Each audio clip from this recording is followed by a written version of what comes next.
അമ്മ ഇന്ന് നമ്മൾ എന്താ ഉണ്ടാക്കാൻ പോകുന്നത്? പാവയ്ക്ക തീയിലുണ്ടാക്കാൻ പോവുകയാണ്. മുളയും ചെയ്തു. തേങ്ങ വറുക്കും. ആദ്യം തേങ്ങ വറുക്കണം.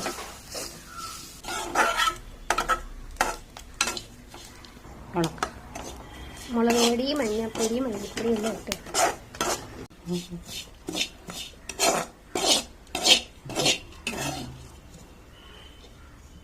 ഇത്ര മൂത്ത മതി, അല്ലെങ്കിൽ ഒത്തിരി മൂത്ത് കറുത്തിരിക്കും.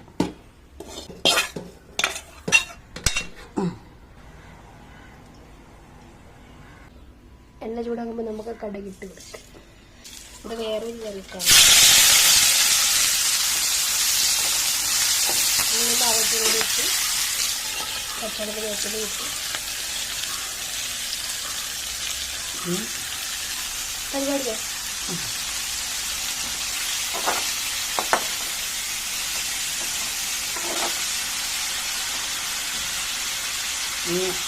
ഗൈസ്, നമ്മുടെ പാവയ്ക്ക തീയിൽ തിളയ്ക്കുകയാണ്.